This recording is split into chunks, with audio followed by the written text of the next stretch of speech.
Welcome to your Saraswati classes Jhangrabad YouTube channel में आपका हार्दिक अभिनंदन है। मैं योगेश राघव आपको जीव विज्ञान में आज ब्लड टॉपिक चलेगा। कल हमने आपको पढ़ाया था जीव विज्ञान का परिचय। ठीक है, देखिए लॉकडाउन को चलते हुए हमने आपको ऑनलाइन क्लासेस स्टार्ट किए और प्यारे छात्रों, देखिए कोचिंग सेंटर सब बंद है तो इसीलिए छात्रों को काफी परेशानी आ रही है। तो उसको देखते हुए, क्योंकि आगामी आपकी जो परीक्षा है वो रेलवे है और आगामी आने वाला जो नोटिफिकेशन है वो आपका राजस्व लेखपाल का आने वाला है। तो उसके लिए हमने जो स्टार्ट किया है बायो को जबरदस्त तरीके से कराएंगे आपको, जिसमें हम आपको पढ़ाएंगे टॉपिक ब्लड। देखिए मैं ऐसा आपको टॉपिक कराऊंगा ब्लड का कि आप ये देखेंगे कि हां किसी ने पढ़ाया है। आपका जो यहां पर पूरा कांस्टेंट होना चाहिए, पूरा यहां पर आपका ध्यान होना चाहिए, जिससे कि मैं आपको सही तरह पढ़ा सकूं। क्योंकि अध्यापक के साथ साथ छात्रों का भी योगदान होना बहुत जरूरी है। जब तक छात्रों का योगदान नहीं होगा जब तक आप कुछ नहीं कर सकते। तो इसीलिए हम शुरू करते हैं ब्लड में आपको देखिए मैं स्टार्ट करता हूं। ब्लड में देखिए, ब्लड को हिंदी में कहते हैं रक्त या खून। यह होता क्या है? यह होता है आपका, इसको कहते हैं तरल संयोजी लाल ऊतक। क्या कहते हैं इसको? तरल संयोजी लाल ऊतक। हम इसको, ये ब्लड होता है। अब तरल देखा है आपने, तरल ब्लड होता है क्योंकि इसमें पानी की मात्रा होती है। संयोजी, इनका सभी का सहयोग होता है। लाल, जो हमारा ब्लड लाल होता है वो हमारा हीमोग्लोबिन के कारण होता है। किसके कारण होता है? हीमोग्लोबिन के कारण। और हीमो जो ग्लोबिन है वो क्या होती है? वो एक प्रोटीन है और इसका जो निर्माण है, हीमोग्लोबिन का जो निर्माण होता है वो होता है आपका आयरन से। आयरन से होता है और आयरन में भी यौगिक होता है हिमेटीन। हिमेटीन यौगिक से होता है। ठीक है, किससे होता है? आयरन के हिमेटीन नामक यौगिक से इसका क्या होता है? निर्माण होता है। अब बात आ जाती है ऊतक। ऊतक क्या होता है? देखिए, ऊतक कहते हैं हम कोशिकाओं को। ऊतक का मतलब है कोशिका। ठीक है, आपको मैं बताता हूं कोशिका क्या होती है। देखिए, जो हमारी कोशिका होती है वो सबसे छोटी इकाई होती है शरीर की। शरीर की सबसे छोटी इकाई, क्योंकि जो हमारा शरीर का निर्माण होता है वो अनेक कोशिकाओं से होता है। किससे होता है? अनेक कोशिकाओं से शरीर का निर्माण होता है। अब बात आ जाती है, अपने प्यारे बच्चों समझ में आ गया होगा आपके में। अब बात आ जाती है कि रक्त का जो है वो कार्य क्या है। रक्त का कार्य है शरीर के ताप को नियंत्रण करना। यह उसका कार्य है। अब इसको कितने भागों में बांटा है? इसको 4 भाग, 4 समूह में बांटा है। 4 समूह कौन से हैं? देखिए, रक्त के 4 समूह हैं, ए बी, ए बी और ओ। 4 समूह है, इनके भी प्रत्येक समूह को भी 2 भागों में बांटा है, एक पॉजिटिव और एक नेगेटिव। जैसे B positive, B negative, A B positive, A B negative, O positive, O negative. अब ये जो इसको बांटा है, इसकी जो आपको वो दी है, इसको जो भागों में बांटा, किसने बांटा है? किसी ने तो बांटा है, वो वैज्ञानिक है, आपको भाग बांटा है। इसकी जो इसकी खोज की है, खोज करता है कार्ल लैंडस्टीनर।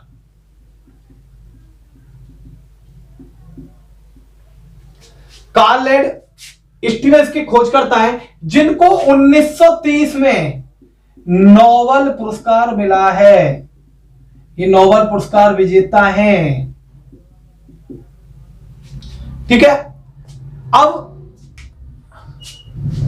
नोबेल पुरस्कार विजेता है ये, आपको पता होगी विश्व का सबसे बड़ा पुरस्कार नोबेल पुरस्कार होता है, जिसको स्वीडन देता है। और वो एक वैज्ञानिक थे जिन्होंने डायनामाइट की खोज की थी, अल्फ्रेड नोबेल, उनकी याद में दिया जाता है, ठीक है। अब इसको आगे नोबेल पुरस्कार पढ़ाएंगे, सारी चीज बताएंगे आपको। अब आ जाती है बात प्यारे छात्रों कि रक्त की जो मात्रा होती है, अब बात यहां पर आई थी कि लाल रंग रक्त का होता है, तो वो किस कारण होता है? हीमोग्लोबिन कारण होता है। अब एक बात आ जाएगी कि कुछ स्थितियों में सफेद भी तो होता है ना, और सफेद किसका होता है? देखिए, आपने देखा होगा जो आपका सफेद रक्त होता है वो आपका कॉकरोच का होता है। सफेद जो रक्त होता है वो कॉकरोच का होता है। आपके इसमें किचन में पाया जाता है भाई, तो इसका कॉकरोच का जो सफेद रक्त होता है। और ये किसके कारण होता है? जैसे मनुष्य का लाल रंग हीमोग्लोबिन के कारण होता है, ये कॉकरोच किसके कारण होता है? ये होता है हीमोलिमस के कारण। किसके कारण होता है? हीमोलिमस।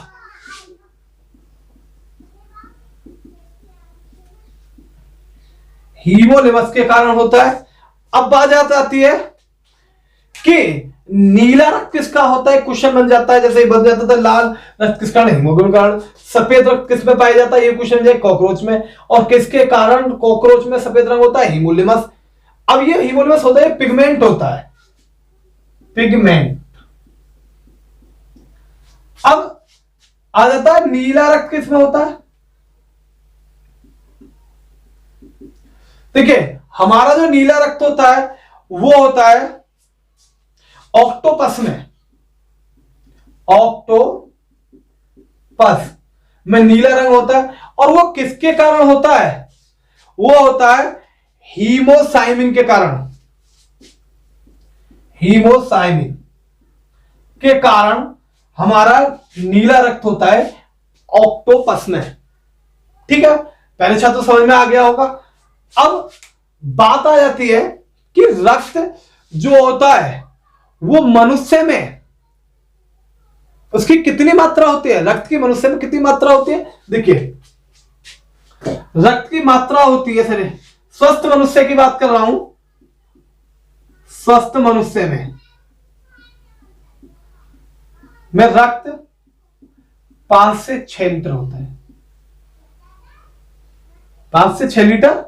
और बाहर का रक्त जो होता है 7% होता है उनसे में। कैसे? अब तुमने देखा होगा 6 फुट लंबा जवान हो और काफी मोटा हो, 1 क्विंटल वजन हो, क्या उसमें 5 से 6 लीटर ही होगा? क्या उस स्वस्थ स्थिति में है? उसको वजन ज्यादा है, तो उसी प्रकार से आपका, तो उसके उस स्थिति में उसका बाहर का फिर 7% होगा, ठीक है। छात्रों समझ में आ गया होगा। अब आ जाती है बात आपकी कि अब हमारा जो रक्त दाब होता है, जिसको हम बीपी कह देते हैं, ब्लड प्रेशर, रक्त दाब हमारा कितना होता है? देखिए रक्त दाब होता है 100, रक्त दाब होता है 120/80। अगर 120 से ऊपर जाता है तो हाई हो जाएगा, और 80 से नीचे आता है तो लो हो जाएगा। हाई होने पर चिड़चिड़ापन जैसी बीमारी हो जाती है, ठीक है, बार बार गुस्सा आने लगता है, और लो होने पर नींद आ जाती है, शरीर टूटने लगता है, तो ये लो होने पर होता है। तुमने देखा होगा सोते समय रक्त दाब हमेशा घटता है, और दौड़ते समय, कार्य तेज कर समय रक्त दाब हमेशा बढ़ता है। तो ये चीज समझ में आ गई होगी। अब आ जाती है बात आपकी कि मैंने यहां पर एक चीज छोड़ दी थी, बता देता हूं कि अब यहां जो रखते हैं, ये दो स्थिति होती है, ए बी और ओ। क्या है? ए बी होता है सर्वग्राही और ओ होता है सर्वदाता। मतलब ए बी सबका ले लेता है रक्त को, और ओ सबको दे देता है, ठीक है। अब ये बात आ जाती है, ये चीज आपके समझ में आ गई होगी। अब हो जाता है कि रक्त दाब पर आते हैं। रक्त दाब को हम किससे नापते हैं? वो कौन सा यंत्र होता है? रक्त दाब का नापने वाला यंत्र है स्फेग्नोमीटर। ये नापा जाता है, आपने देखा होगा जब डॉक्टर के पास जाते हैं तो डॉक्टर क्या करता है, आपको बीपी नापने के लिए यहां पर आपको एक कपड़ा तरह वो उसमें पंप करेगा हवा को, फिर उसके होता है आपका एक इस प्रकार का थर्मामीटर सामने होता है, उसमें पार होता है, जैसे करता तो वो ऊपर नीचे आता है। तो उससे आपको किसकी पता पड़ेगी? उससे कि आपका बीपी हाई हो रहा है या आपका बीपी लो रहा है। तो वही यंत्र है ये स्फेग्नोमीटर, ठीक है। अब बात आ जाती है कि रक्त का पीएच मान। देखिए पीएच मान जो होता है, पीएच मान होता है रक्त का 7.4, ठीक है। अब 7.4 है। अभी जो पीएच मान के बारे में थोड़ी सी बात कर देंगे। पीएच मान का पूरा नाम है, पी का फुल फॉर्म है, यहां पी का मतलब है पावर और एच का मतलब है हाइड्रोजन, ठीक है। और इसकी जो खोज है वो की है पीएच मान की सारेंसन। किसने की है? सारेंसन ने की है। अब आ जाती है बात, देखिए ये जो पीएच मान कैसा होता है खून का, वो क्षारीय व उदासीन। कैसा होता है? क्षारीय व उदासीन होता है, ठीक है। अब बात इसी में आ जाती है, अब रक्त आपका शुद्ध होता है और एक होता है अशुद्ध रक्त, ठीक है। शुद्ध रक्त जो शरीर में है 5 से 6 लीटर, टोटल 5 से 6 लीटर है। अशुद्ध रक्त को जो होता है, शुद्ध रक्त जो बहता है वो बहता है आपका बाएं भाग में, और बाएं भाग में बहने पर किसमें बहता है? धमनियों में। अशुद्ध बहता है, अशुद्ध रक्त बहता है दाएं भाग में और सिराओं में, ठीक है। अब इसी के साथ साथ ये जो चीज समझ में आ गई होंगी। अब एक होता है रुधिर, हमारा इकट्ठा कहां होता है, जिसे हम रुधिर बैंक कहते हैं। रुधिर बैंक किसको कहते हैं? रुधिर बैंक कहते हैं पीलिया, जहां हमारा रुधिर इकट्ठा होता है, पीलिया या तिल्ली को, ठीक है। अब इसको कहते हैं हम रुधिर बैंक कहते हैं। अब बात आ जाती है कि कि अगर हमारे शरीर में रुधिर की मात्रा कम हो जाए तो क्या होगा।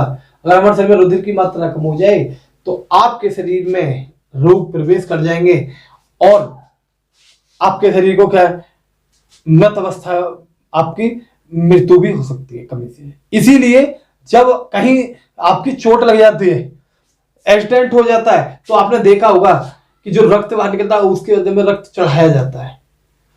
तो अभी हमने आपको पढ़ाया था कि अभी हमने ब्लड की नॉर्मल जानकारी दी थी, ठीक है, नॉर्मल जानकारी दी है। क्यों? क्योंकि नॉर्मल जानकारी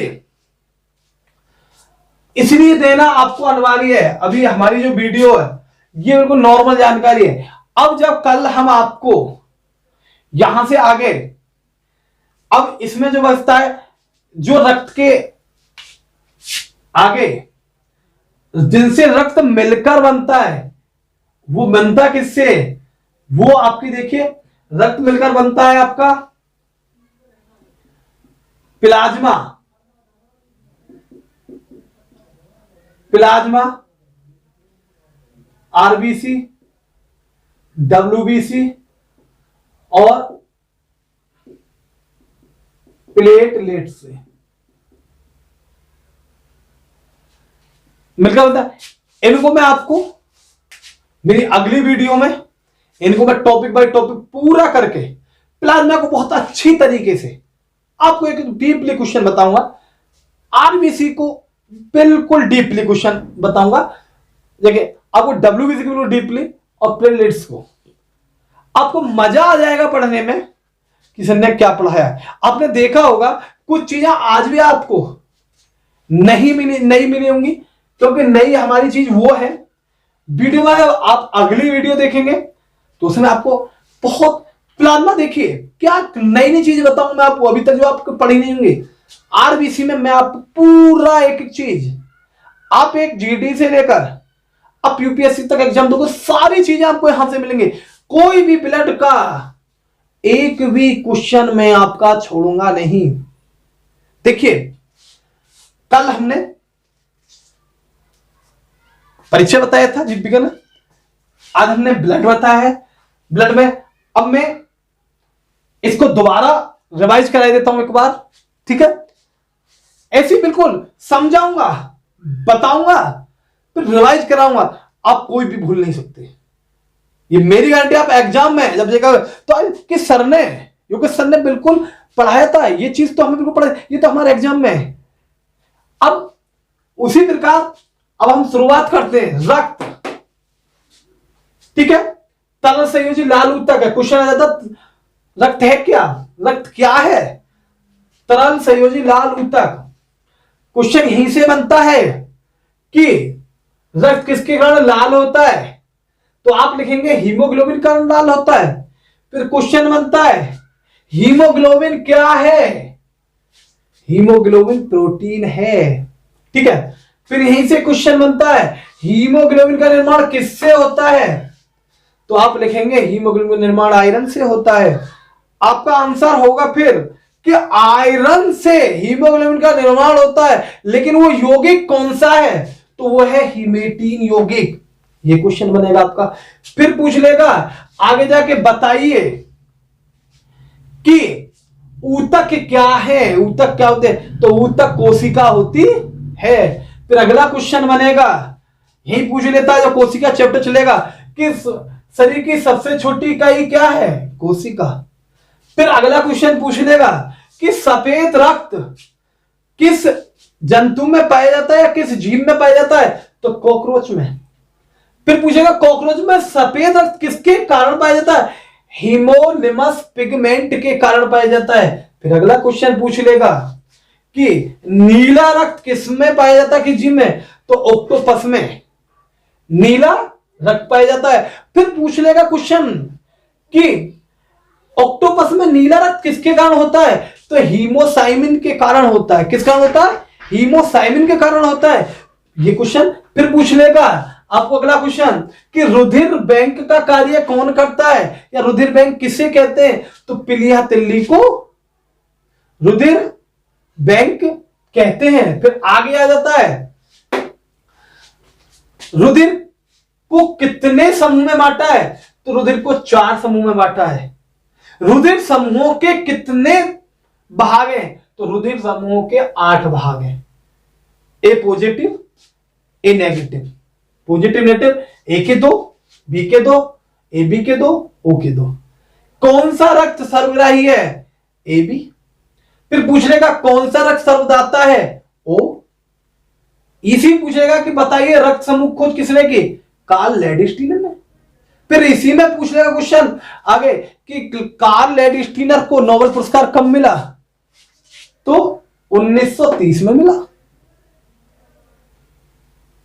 फिर क्वेश्चन यहीं से पूछ लेगा कि बताइए कौन सा रक्त सर्वग्राही है? A B. कौन सा रक्त सर्वदाता है? ओ। ठीक है। यह भी पूछ लेगा कौन सा रक्त सबका रक्त ले लेता है? A B. कौन सा रक्त सबको रक्त दे देता है? ओ। यहीं से पूछेगा स्वस्थ मनुष्य में रक्त की मात्रा कितनी होती है? 5 से 6 लीटर के बीच। फिर पूछ लेगा मनुष्य के बाहर के कितने % रक्त पाया जाता है? 7%। यही क्वेश्चन पूछ लेगा कि रक्तदाब कितना होता है? 120/80। हाई जो हाई बीपी होता है, मतलब हाई बीपी कितना होता है? 120 से ऊपर। और लो कितना होता है? 80 से नीचे। रक्तदाब को किससे नापते हैं? किस यंत्र से? स्फेग्नोमीटर से। शुद्ध रक्त किसमें बहता है? धमनियों में। और शरीर के किस भाग में बहता है? बाएं भाग में। ठीक है। अशुद्ध रक्त किसमें बहता है? सिराओं में। और किस भाग में बहता है? दाएं भाग में। एक ही क्वेश्चन बन गया। अब बात आ जाती है, ये मैंने आपको रक्त का एक पूरा इंट्रोडक्शन बता दिया। अब रक्त की कल बात करेंगे हम। रक्त में जो हम अगली वीडियो में हम बताएंगे। मैंने आपको ये इंपोर्टेंट क्वेश्चन आज जीडी लेवल के, बिल्कुल जीडी से लेके बिल्कुल यूपीएससी तो बिल्कुल डीपली बता दे। और जो कल इसको हम प्लाज्मा पढ़ेंगे, क्योंकि रक्त इनसे बनता है। फिर आरबीसी पढ़ेंगे, डब्ल्यूबीसी पढ़ेंगे, प्लेटलेट्स पढ़ेंगे। ठीक है। अब इनको हम बिल्कुल अलग अलग, मैं बिल्कुल आपको डीपली पढ़ाऊंगा। टेंशन ना लें, बिल्कुल देखते रहें। हमारे चैनल को सब्सक्राइब करें, लाइक करें, शेयर करें और कमेंट करें। कोई भी प्रॉब्लम होती है तो हमें कमेंट करके बताएं।